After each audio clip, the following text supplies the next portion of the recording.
Porque la paga del pecado es muerte, mas la dádiva de Dios es vida eterna en Cristo Jesús, Señor nuestro.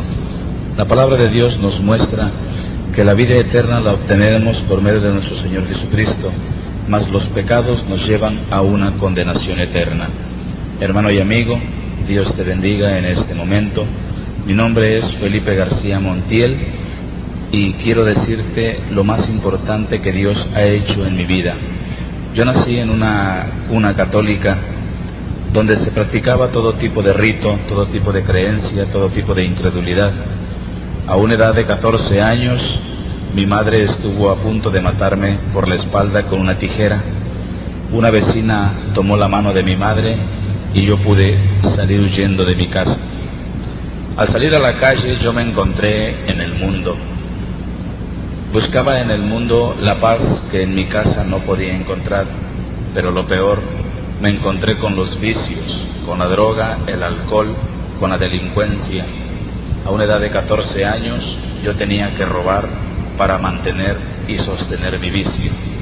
A la edad de 15 años, por robarle a un pagador, tuve que asesinarlo. La primera vez que yo mataba a un hombre siendo un niño. Yo fui creciendo con un odio hacia mi familia, hacia mis padres, hasta llegar en un momento de que yo me encontraba drogado y quise asesinar a mis padres, pero la voluntad de Dios no era esa.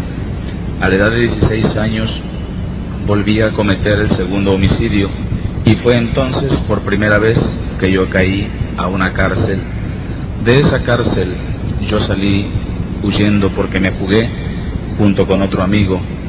En la huida recorrimos muchos estados hasta llegar a Guadalajara, Jalisco. En Guadalajara, Jalisco, cometimos un asalto. La policía iba atrás de nosotros, pero nosotros nos escondimos en una residencia muy lujosa. Allí, estando escondidos, yo le dije a mi amigo que la policía había pasado de largo y que no nos había tomado presos. Pero de repente, detrás de nosotros se escuchaba un corte de cartucho. Volteamos hacia atrás y nos encontramos con gente armada en esa residencia. No eran precisamente policías, sino eran guardianes de esa residencia. Nos preguntaron que quiénes éramos nosotros y nosotros contestamos que éramos asaltantes y nos dijeron que nos iban a llevar con su jefe. Nos llevaron con su jefe inmediato y grande fue mi sorpresa que ese jefe inmediato era nada menos que el señor Rafael Caro Quintero, un narcotraficante que está en la actualidad en Almoloya de Juárez.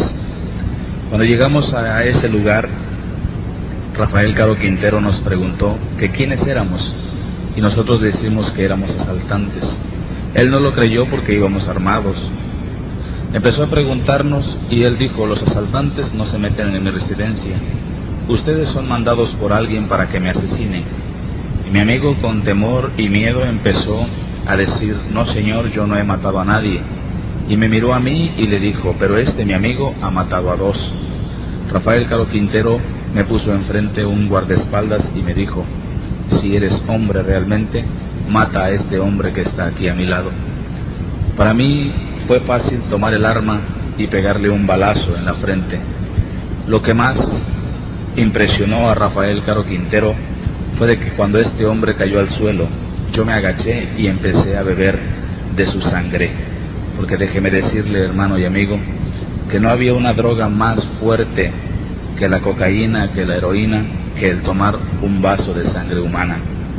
Mi vida daba un giro de 360 grados en ese momento, y desde allí, no cumpliendo todavía los 17 años, me convertía yo en el pistolero y guardaespaldas personal de Rafael Caro Quintero. Empezó mi vida a cambiar, empezamos a traficar con drogas, con armas, los viajes constantes desde Medellín, Colombia, desde Cali, Colombia, hasta Nebraska, los Estados Unidos, y regiones del norte de Estados Unidos. 3 años y medio duró mi trabajo con Rafael Caro Quintero. A los 3 años y medio, Rafael Caro Quintero cayó a la cárcel. Y yo regresé a México porque yo radicaba en Los Ángeles, California. Allá en Los Ángeles era yo jefe de una banda del barrio del Bronx, distribuidora en gran potencia de armas y de droga. Cuando llegué a la Ciudad de México nuevamente, le dije yo a la gente, yo voy a ser el jefe, porque yo conozco todo el negocio. Empezamos a formar una nueva banda, los cuales se componían de 32 miembros. Entre ellos se encontraba Daniel Arismendis, los Arellano Félix, un hijo del exgobernador Agustín Acosta Lagunes en Veracruz, y empezamos a trabajar duramente. Pero yo quería tener poder, yo quería tener grandes cosas, así que por primera vez mi vida daba otro giro tremendo, porque yo tenía un pacto con Satanás. Satanás no es como lo describe la Biblia. La Biblia lo describe como un dragón abominable, así es. La gente en el mundo lo describe como un hombre, que un charro, que trae un trinche, que trae cola, que trae cuernos, pero la Biblia lo describe claramente que es una serpiente, un dragón abominable que es para destrucción. Yo hice este pacto con Satanás vendiéndole mi alma para poder tener poderío. Con el tiempo Satanás me fue pidiendo tributos. La banda que yo tenía se llamaba la Banda de los Satánicos, y empezamos a trabajar fuertemente y veíamos que las ganancias iban subiendo constantemente. Llegamos a la ciudad de Tampico y allí contactamos con Joaquín Hernández Galicia, mejor conocido como La Quina. La Quina, siendo compadre de Rafael Caro Quintero, me contrató como su pistolero, diciéndome que en el sureste del país había gente que le debía dinero y que no podía cobrarle, que él había mandado gatilleros a que lo liquidaran, pero él tenía que liquidar a los gatilleros porque no podían y no cumplían con el trabajo. Me dio la lista de las personas que tenía yo que visitar y empezamos visitando a Juan Osorio López, expresidente municipal de Coatzacoalcos. En su residencia se le dio un balazo en la cabeza a Juan Osorio López. Los periódicos, la televisión y la radio dijeron que era un suicidio, pero a Juan Osorio López se le encontró en la mano izquierda una pistola calibre .380 y en el lado derecho de la cabeza tenía un balazo calibre .38. Era increíble de pensar que el mismo gobierno decía que era un suicidio. En Nanchital, Veracruz, se le fue a cobrar la deuda a Felipe y a Francisco Valdera, dos líderes petroleros de la sección 11. No quisieron pagar completamente la deuda y tuvimos que también hacerles un trabajo. Posteriormente nos trasladamos al estado de Tabasco y allá, en Macuspana, Tabasco, se ejecutó de un balazo en la cabeza a Lenín Falcón Méndez, un líder petrolero que se decía ser cristiano. Hermano que me escuchas en este momento, yo te quiero decir que el ser cristiano no es nada más llegar a una iglesia y sentarse y tomar la Biblia y cargarla bajo del brazo, porque también los hijos del diablo traen Biblia bajo el brazo. El ser cristiano es orar, ayunar, vivir la palabra y hacer de lo que Dios nos mande hacer conforme la palabra de Dios. Lenín Falcón sufrió este asesinato por orden de Joaquín Hernández Galicia La Quina. Posteriormente regresamos a Tampico y en Tampico entregamos las cuentas a La Quina. Cuando yo quise dejar de trabajar con La Quina me pidió un último trabajo y nos trasladamos a la Ciudad de México. En México fuimos nada menos que a la Dirección General de Programación y Presupuesto, y allí nos encontramos nada menos con el padrino de Sinaloa, un hombre que era muy conocido y en la actualidad es conocido como el 12º caballero de Colón. Su nombre, Carlos Salinas de Gortari. Carlos Salinas de Gortari era director general de Programación y Presupuesto. Cuando La Quina lo amenazó diciéndole que él no iba a ser presidente, al poco tiempo, cuando Salinas de Gortari llegó a la presidencia, al primero que metió a la cárcel fue a La Quina. Nosotros tuvimos que huir a los Estados Unidos a traficar nuevamente con armas y drogas. El negocio iba subiendo, pero había algo que a mí me faltaba en la vida: el conocimiento de la verdad, el conocimiento de Cristo, el sentir el amor y la misericordia de Dios. La vida, el conocimiento de la verdad, el conocimiento de Cristo, el sentir el amor y la misericordia de Dios. Yo era ateo, Yo nunca creí en ninguna imagen, en ningún Cristo, en ningún Dios, porque yo decía que yo era mi único Dios. Pero déjeme decirle que en la palabra de Dios dice que nadie va al Padre si no es por mí. Jesús lo dijo, y Jesús es el camino, la verdad y la vida. Él es el que dio su vida por la salvación y el perdón de los pecados. Oh, gloria a Dios. Posteriormente, después de que se enfrió un poco el problema de la quina, regresamos a México y empezamos nuevamente a trabajar. En México se habían quedado los Arellano Félix como judiciales federales de narcóticos y Daniel Arismendi y sus hermanos como judiciales del Estado. Cuando llegamos a México nuevamente, empezamos a buscar nuevos horizontes en el dinero, en la mafia y en el control del estupefaciente. Y nos fuimos a encontrar con Amado Carrillo Pérez, el Señor de los Cielos. En la actualidad la prensa y la radio dicen que Amado Carrillo está muerto, pero Amado Carrillo en la actualidad radica en Colombia. Nos pusimos a trabajar con Amado Carrillo durante algún tiempo hasta que se presentó Satanás pidiéndome tributo. Yo me burlaba porque decía que con darle dinero a Satanás, con eso pagaba mi deuda, pero no sabía yo que el dueño del dinero en este mundo es el diablo.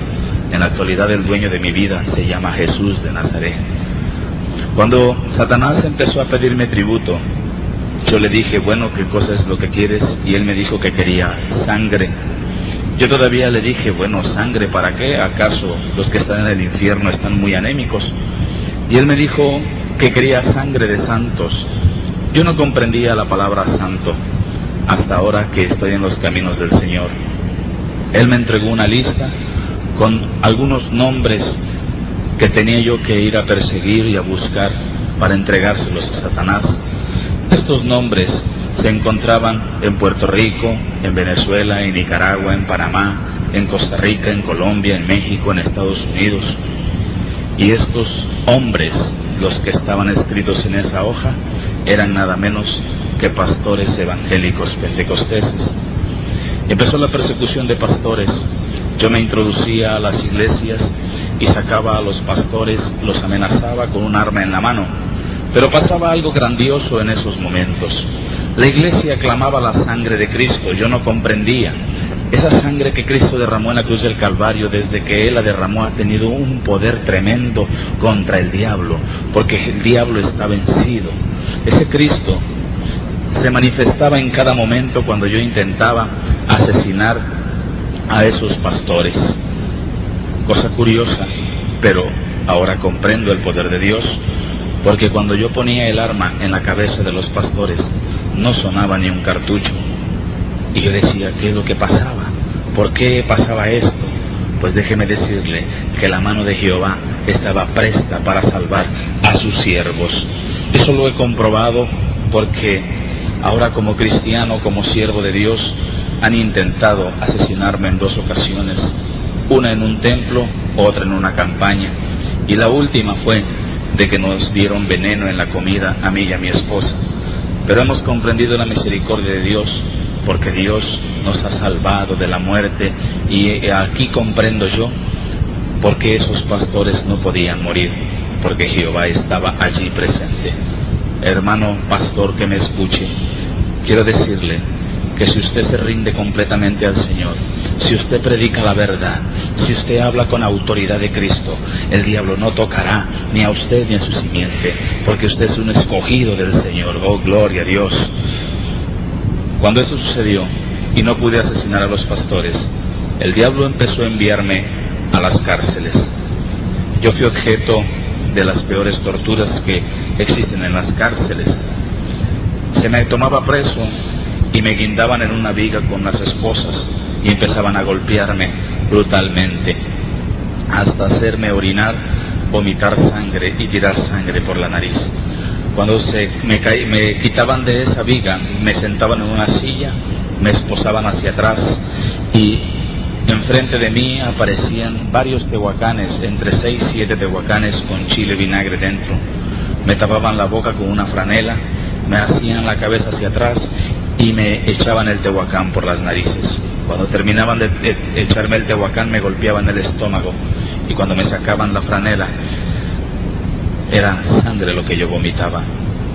Las uñas de mis dedos de mis pies se me arrancaron con pinzas.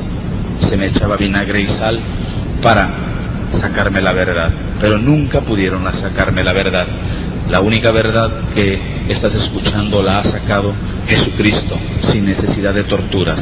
Solamente con su palabra, con su amor, con su misericordia, es el que ha sacado esta verdad que ahora escuchas. Esta verdad es para que reflexiones y veas el poder de Dios. Aun si no crees todavía en el poder de Dios, es para que creas que Jesucristo es el Hijo de Dios y que Jesucristo vino a libertar al cautivo, vino a levantar al caído, vino a sanar al enfermo, porque Él es la vida, Él es la eternidad por siempre y para siempre. Gloria a Dios. Posteriormente, en las cárceles no se me comprobaba nada. Fui prisionero de 7 reclusorios. El primer reclusorio fue el de Villahermosa, Tabasco. El segundo reclusorio fue en Coatzacoalcos, Veracruz. El tercer reclusorio fue en Cerro Hueco, Chiapas. El cuarto fue en Guatemala, en el Centro Militar Federal de Guatemala. El quinto reclusorio fue en Houston, Texas, en el Reclusion Center de Houston, Texas, el reclusorio de la DEA.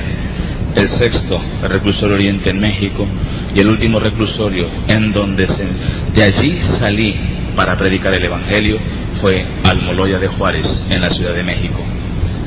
Como el diablo vio que no pudo vencerme en ese aspecto, yo seguí trabajando y hice un reto a Satanás que yo decía, yo me creía que tener más poder que el diablo, pero en este mundo y en la eternidad hay alguien que tiene mucho más poder que Satanás y se llama Jesús. Oh, gloria a Dios. Yo seguí narcotraficando con armas y contacté un negocio muy importante en Tuxtla Gutiérrez, Chiapas, el negocio del tráfico de armas. Allá en Tuxtla Gutiérrez me fui a contactar con el dirigente del Ejército Zapatista, el mejor conocido como el subcomandante Marcos. En Chiapas, el Ejército Zapatista está allí acuartelado, pero no es para darle guerra al gobierno. El Ejército Zapatista tiene otro nombre, y el verdadero nombre de este ejército se llama Sendero Luminoso. Es un ejército sudamericano que está escondido en este país, y que el clero católico lo está manteniendo, dándole alimento, dándole comida, e incluso dándole dinero. El clero católico tiene al Ejército Zapatista en su mando. En San Juan Chamula, una región de Chiapas, el Ejército Zapatista cometió el crimen más atroz que usted se puede imaginar, que usted haya visto o que usted haya escuchado. Una iglesia cristiana pentecostés de 100 miembros fue arrasada por el Ejército Zapatista. La orden la dio Domingo Ruiz, primo hermano del subcomandante Marcos. En la actualidad en San Juan Chamula se vive algo tremendo. Los cristianos no pueden orar ni alabar el nombre del Señor, sino hasta en la madrugada y en lo alto de los cerros. El verdadero subcomandante Marcos se llama Samuel Ruiz, ex obispo de Tuxtla Gutiérrez, Chiapas. Chiapas estuvo a punto de perderse en inundaciones, pero la misericordia de muchos, como usted y como yo, que clamaron por la vida de los chiapanecos, Chiapas fue salvado. Y sigue la persecución. Esto significa que son principios de dolores, porque la Biblia lo indica, que la iglesia pasará principios de dolores antes del arrebatamiento.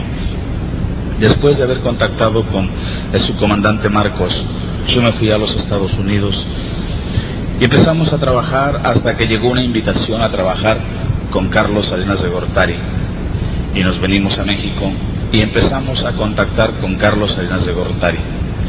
Carlos Salinas de Gortari empezó a darnos órdenes para empezar a liquidar a gente que le estorbaba dentro de su gabinete. Pero también había alguien que le estorbaba en el clero católico. Posadas Ocampo, un sacerdote que fue asesinado en el aeropuerto en Guadalajara, Jalisco. La gente, el radio y la televisión dice que fue una equivocación. Déjeme decirle que Posadas Ocampo tenía nexos con el narcotráfico y no fue ninguna equivocación. Posadas Ocampo recibía 500 millones de pesos cada 6 meses por 3 bandas de narcotraficantes. Posadas Ocampo recibía 500 millones de pesos cada 6 meses por 3 bandas de narcotraficantes, porque él sabía la ubicación de los laboratorios clandestinos de heroína, de cocaína, de morfina, y la banda decidió liquidarlo. Posteriormente, en la Ciudad de México, se me ordenó darle muerte a un procurador de justicia, a José Francisco Ruiz Massieu, ex procurador de México, ex cuñado de los Salinas de Gortari. Ellos habían pagado un buen dinero para liquidarlo porque Ruiz Massieu estaba descubriendo las anomalías de los Salinas de Gortari y también ya no quiso seguir en el negocio y por eso se le liquidó. El diputado Manuel Muñoz Rocha también fue asesinado por orden de Carlos Salinas de Gortari. El esqueleto que se encontró en la finca El Encanto no es el de Muñoz Rocha. Muñoz Rocha quedó en un pilar de protección de 10 por 15 y con muchas toneladas de cemento. Posteriormente, había alguien que estaba estorbando los planes de Salinas. Salinas era el primer sacerdote satanista a nivel en el estado, en el país de México, pero también era alguien que quería tener el poderío del país. ¿Por qué? Porque él le sirve en la actualidad a Satanás. Cuando Luis Donaldo Colosio Murrieta surgió como nuevo candidato a la presidencia, Luis Donaldo empezó a trabajar y a hablar cosas conforme la escritura de Dios. ¿Por qué motivo? Porque Luis Donaldo Colosio Murrieta era un candidato a la presidencia, pero él era cristiano pentecostés.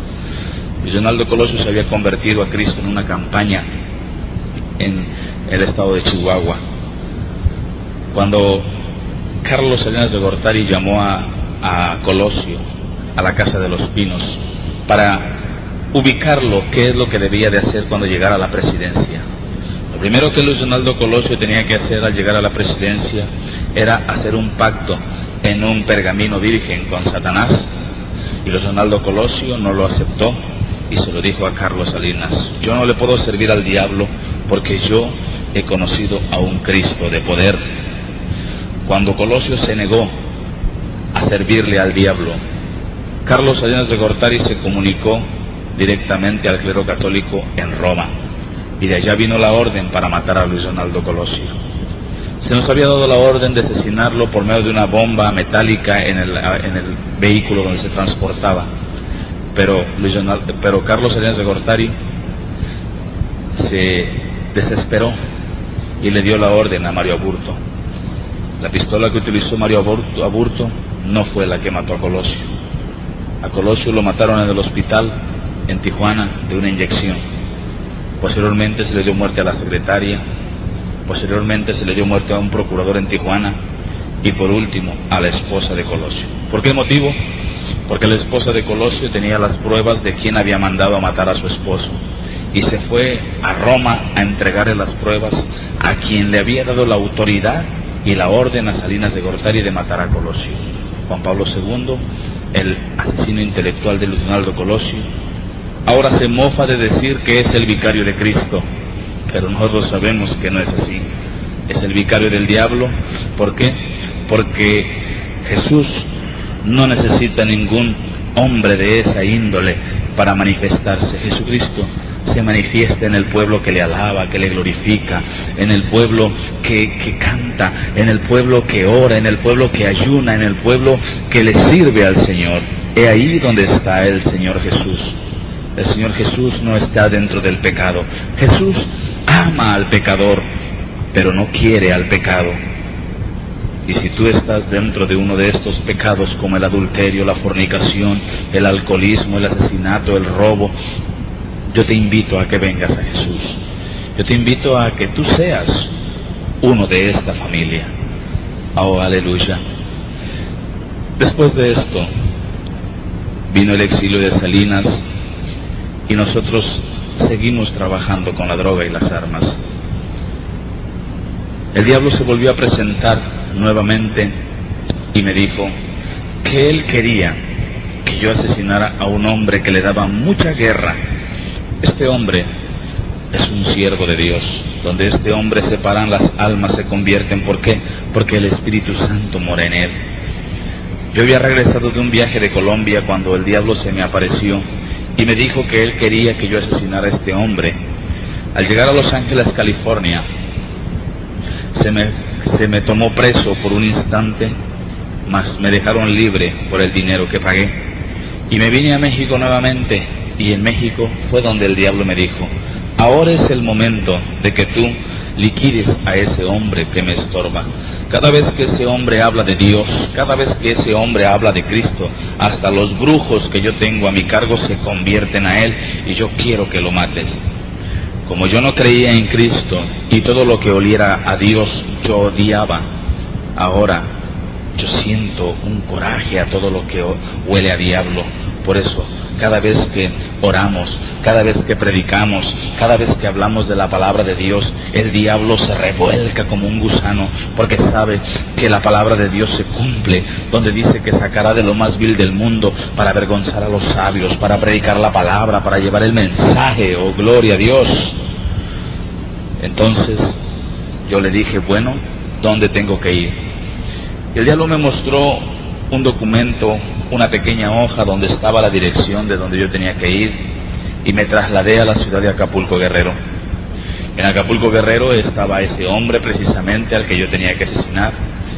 Grande fue mi sorpresa, porque cuando llegué a la dirección que estaba escrita en el papel, yo me quedé sorprendido, porque donde yo había ido era a una campaña evangélica. Yo dije: el diablo se volvió loco de tanto azufre que huele, porque me está enviando a una campaña evangélica sabiendo que yo odio a los evangélicos. Pero allí dentro estaba el hombre que yo tenía que asesinar.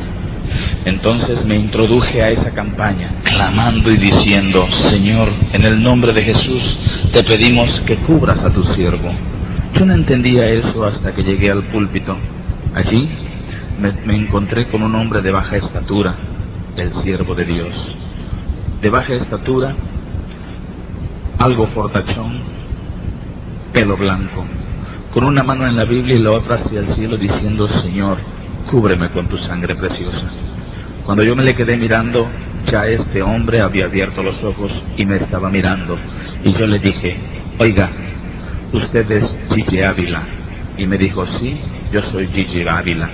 Y yo le dije: bueno, pues esta es tu última noche, porque te vengo a matar. Y este hombre, con toda tranquilidad y con una sonrisa en los labios, me dijo: ya lo sabía. Yo dije: ¿cómo es posible que este hombre sepa que lo voy a matar?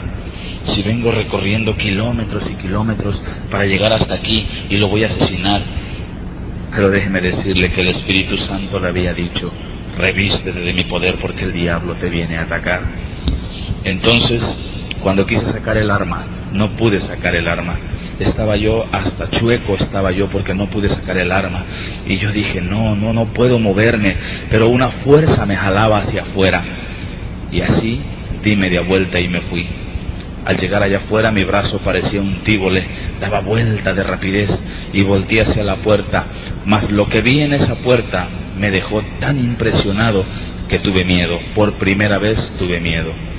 Cuando volteé allí, yo vi muchos hombres de blanco, y cada hombre tenía un escudo, y en la otra mano tenían unas espadas blancas.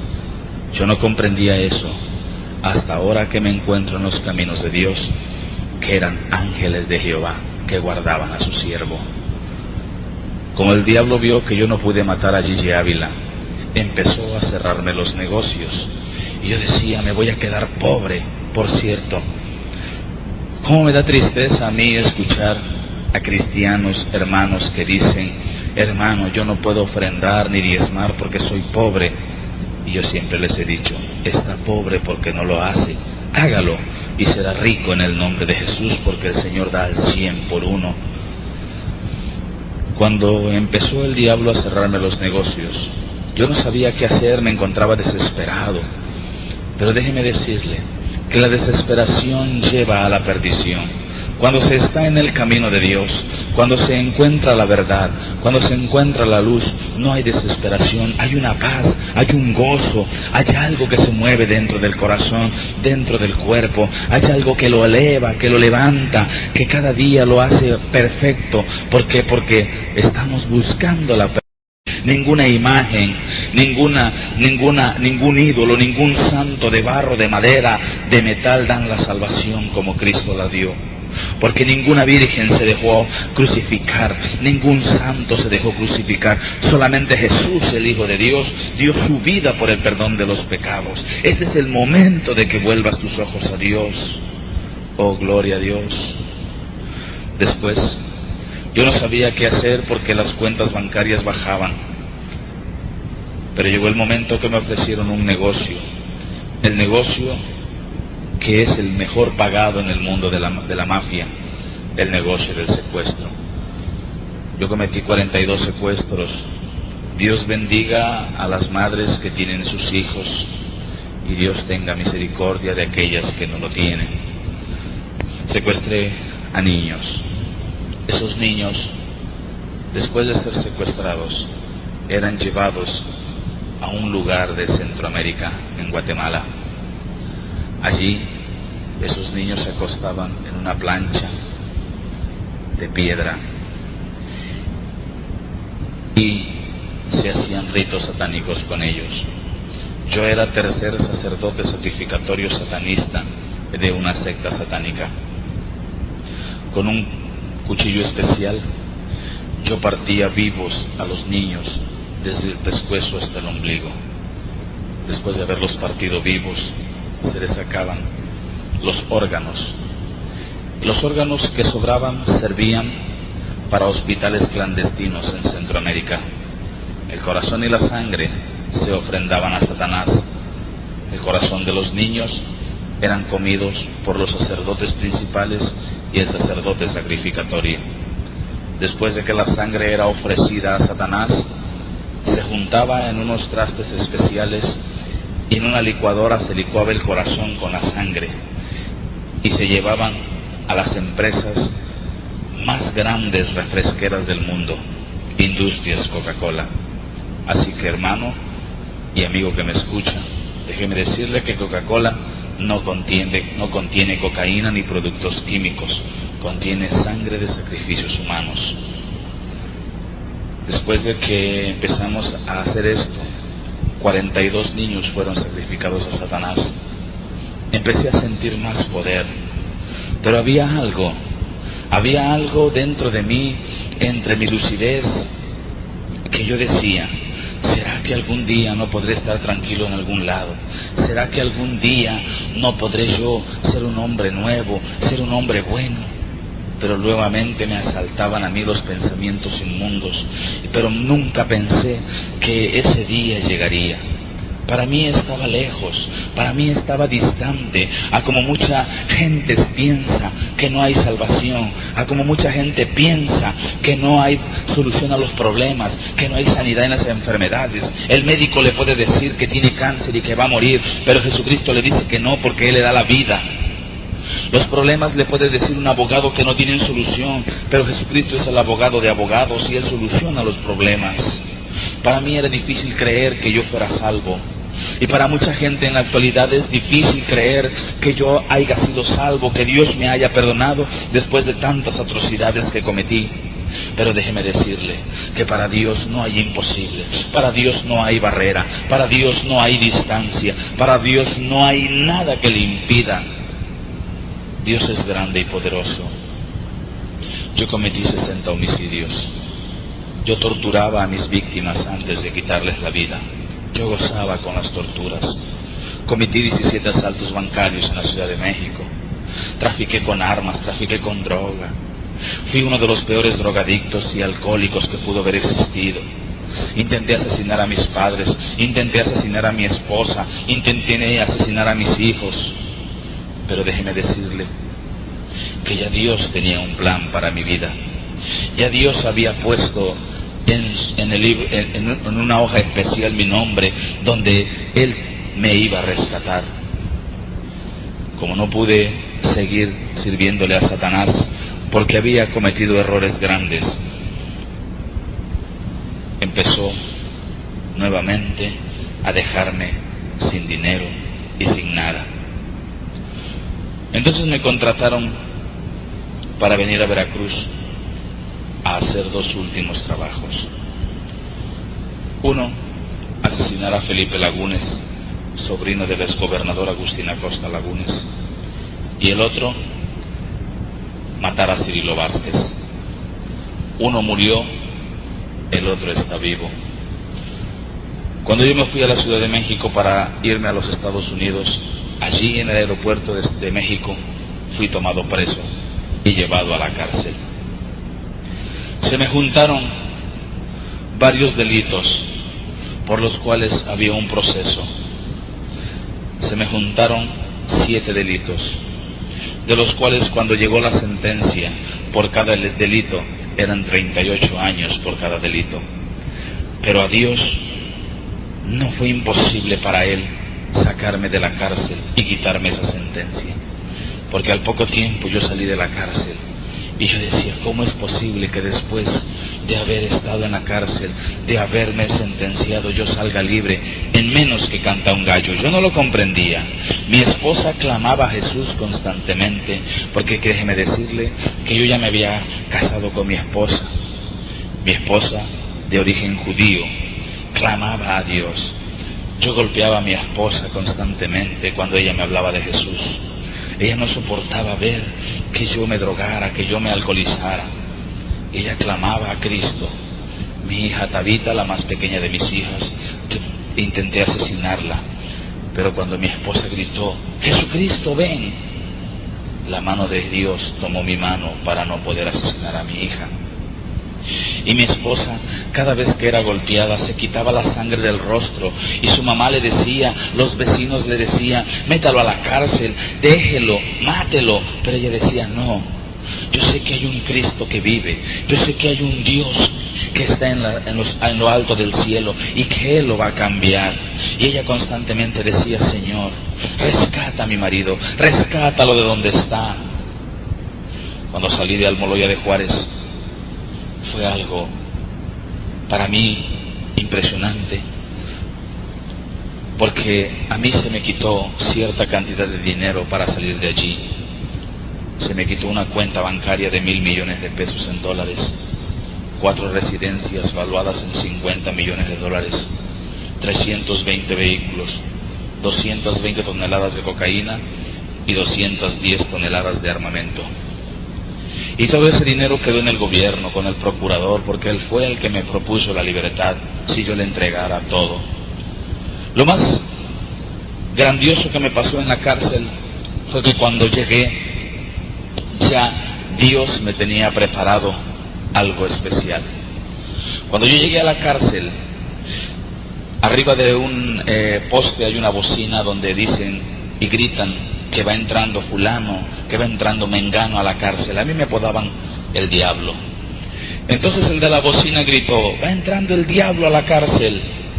Y cuando entré a la primera puerta de la Almoloya de Juárez, se me acercó un enanito, un hombre de 1,20 de estatura, y con una sonrisa en los labios me dice, ¿tú eres el diablo? Le digo, sí, yo soy. Y me dijo, déjame decirte que Cristo te ama. Y yo decía, ¿cómo es posible que hasta dentro de la cárcel hayan aleluyas? Y le dije, quítate de aquí, enano. Ese hombre se convirtió en mi sombra dentro de la cárcel.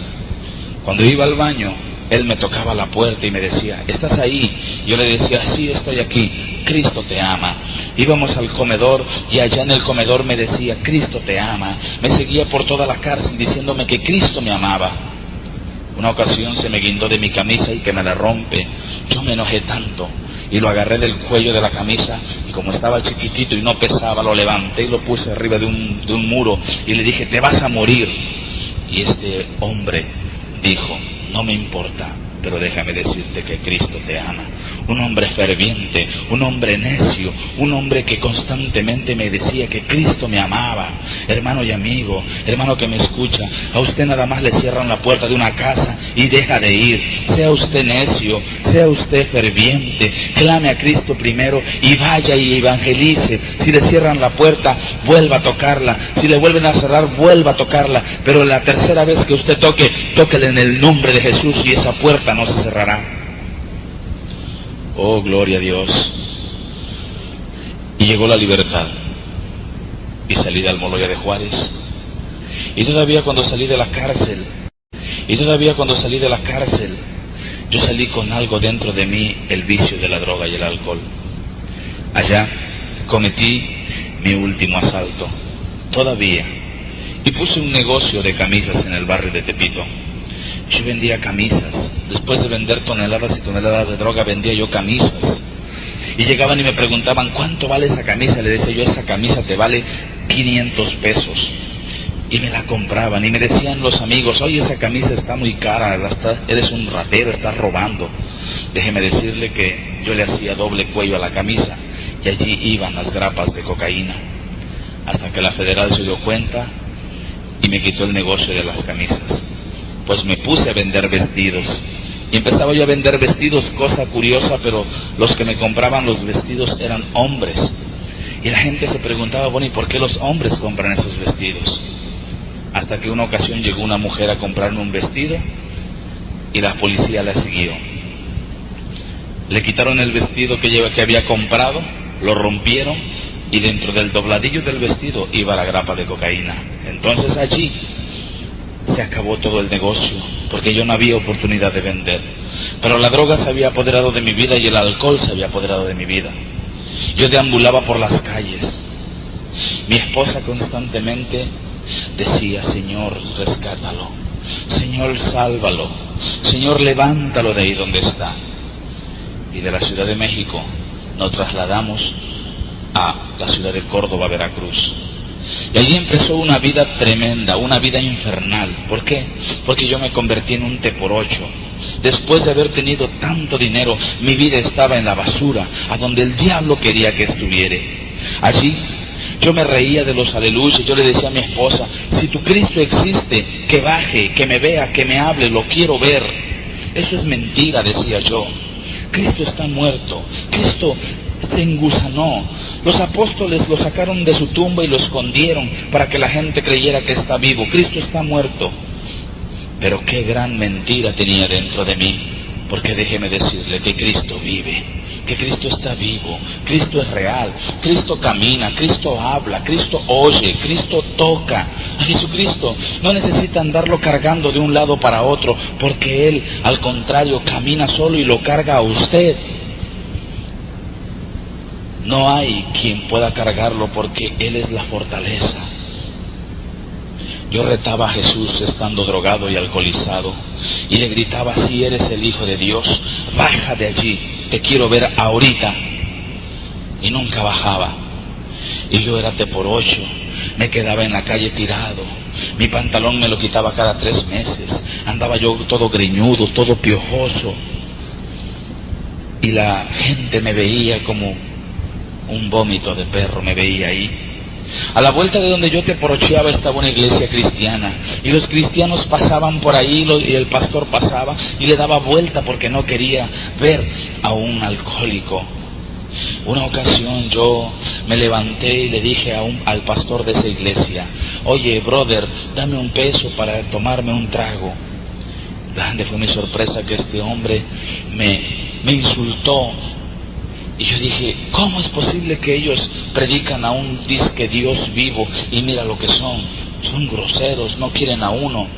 Y yo amenacé al pastor y le dije, el domingo que viene, que tú me la vas a pagar. Y al domingo siguiente pasó el pastor y le pedí un peso.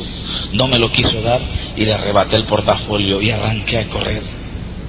El pastor no me siguió porque pensaba que lo iba yo a apuñalear. Allá, en una esquina, abrí el portafolio, encontré una Biblia grande que la vendí en 60 pesos. Encontré una bolsita con 300 pesos. Tenía yo 360 pesos, casi para tomar todo un año, porque el T-8 con un peso de aguardiente todo el día la pasa borracho. Pero no había tranquilidad en mi vida. Yo gozaba de la droga y del alcohol, pero no había paz en mi corazón. Mi familia, mi esposa, tenía que trabajar, que lavar trastes para llevarle de comer a mis hijos. Pero su ruego llegó a los oídos de Dios. Y fue entonces cuando Dios tomó mi vida. El 23 de agosto de 1998 se cumplió el reto que yo le había hecho a Jesús. Estábamos en un cuarto varios drogadictos. Ya nos habíamos acabado algunos litros de aguardiente y algunos gramos de marihuana, cuando la puerta de ese cuarto dio un golpe tremendo y se abrió. Yo volteé a ver hacia la puerta. Mis amigos seguían platicando y seguían riendo y seguían tomando, y yo mi mirada la tenía fija en esa puerta. Y en esa puerta apareció una luz dorada con unas letras hermosas que decía: salvación y vida eterna. Cuando yo me tallé los ojos para ver mejor, seguía viendo ese redondel de esa luz. Y yo decía: estoy bien marihuano, estoy viendo visiones. Pero hasta ahí no comprendía que no eran visiones las que yo veía. Cuando de repente de esa luz brotaron dos hermosas manos. En cada mano se dejaba ver un orificio, y en cada orificio una gota de sangre. Oh, gloria a Dios, aleluya. Después se dejó ver una túnica blanca hasta el suelo, y a media túnica un cinturón de oro que decía Alfa y Omega. Al finalizar la túnica estaban dos hermosos pies, y en cada pie un orificio, y en cada orificio una gota de sangre. Cuando alcé mi rostro, me encontré con el rostro más perfecto que en el mundo haya visto, que ningún joyero, ningún pintor, ningún ebanista, ningún carpintero, ningún fotógrafo puede realizar. Pero lo que más me impresionó fue que cuando vi ese rostro, de mi cuerpo brotaban miles y miles de demonios. Horripilantes figuras brotaban de mi cuerpo, y mi cuerpo empezó a temblar. Déjeme decirle que con esa presencia que yo veía enfrente de mí, mi cuerpo se estaba liberando y descongestionando. Se me quedó mirando con una sonrisa y me extendió la mano a como lo hace un rey. Dio un paso hacia adelante y con esa sonrisa me dijo de esta forma: yo soy Jesucristo, y tú, mi hijo el más querido, mi hijo el más deseado, mi hijo el más buscado. Deja eso, levántate y ven en pos de mí. Y yo me levanté como un resorte y le seguí hasta la calle. Pero por primera vez después de 18 años, mis ojos derramaron una lágrima. Mi corazón se sentía triste porque ya no volví a ver a Jesús en la calle. Por primera vez mis labios decían una palabra: Señor Jesús, ¿en dónde estás? Después de 18 años, mis labios pronunciaban el nombre de Jesús.